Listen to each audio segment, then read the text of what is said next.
கிறிஸ்துவுக்குள் அன்பானவர்களே, உங்களை இயேசுவின் நாமத்தினால் நான் வாழ்த்துகிறேன். இந்த ஷார்ட்ஸ் மூலமாய் உங்களை நான் சந்திப்பதில் பெருமகிழ்ச்சி அடைகிறேன். இன்றைக்கு தேற்றரவாளரை குறித்து நாம் பார்க்க போகிறோம். நான்லாம் என்ன நினச்சேன், தேற்றரவாளர்னு சொன்னோன்னே நம்மளை தேற்றுகின்ற ஆவியானவர் நினச்சேன்.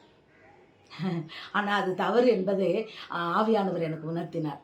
தேற்றரவாளன், ஆண்டவர் சொல்கிறாரு, நான் உங்களை விட்டு போயிடுவேன், ஆனால் தேற்றரவாளன் வருவார்னு சொல்வார். அப்போது சங்கீதம்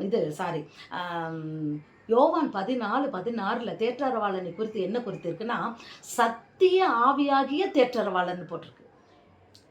14:26 என்ன போட்டிருக்குன்னா, அவர் சத்திய ஆவியாகிய தேற்றரவாளர், இவர் பரிசுத்த ஆவியாகிய தேற்றரவாளர். ஹல்லேலூயா.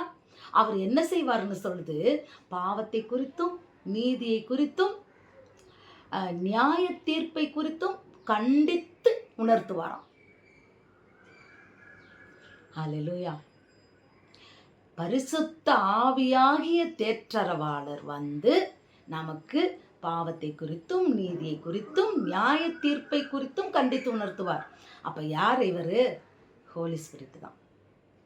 ஹல்லேலூயா. அவர் இருந்தாதான் சொல்லுவார், பேசுவார், காதுக்குள்ளே பேசுவார். இதை பண்ணு, இதை செய்யாத, இது தப்பு.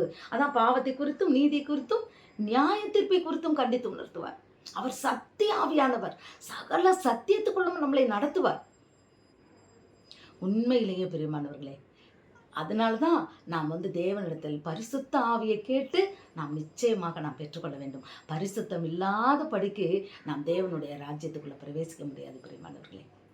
அவர் தான், ஏன்னா எனக்கு பதிலாக நான் அவரை அனுப்புறேன்றார். நான் போய் உங்களுக்கு நான் அனுப்புறேன் அப்படின்றார்.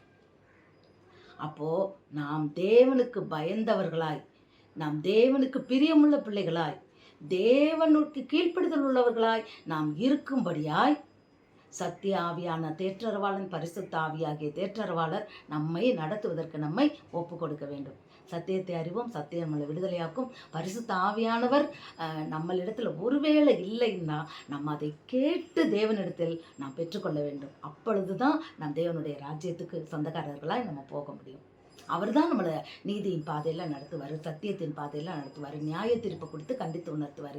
இல்லைன்னா நம்ம அதை குறித்தெல்லாம் ஒரு கவலை இல்லாதவர்களற்று இருந்தோம்னா அவர் வருகையின் போது கைவிடப்பட்டுருவோம். இன்று அவர் வருகையில் நம்ம ஒவ்வொருவரும் அவருடைய வலது பரிசத்தில் நிற்போமா? நிச்சயமாக கர்த்தர் நம்மை மெய்யாகவே நம்மை ஆசீர்வதிப்பார். God bless you.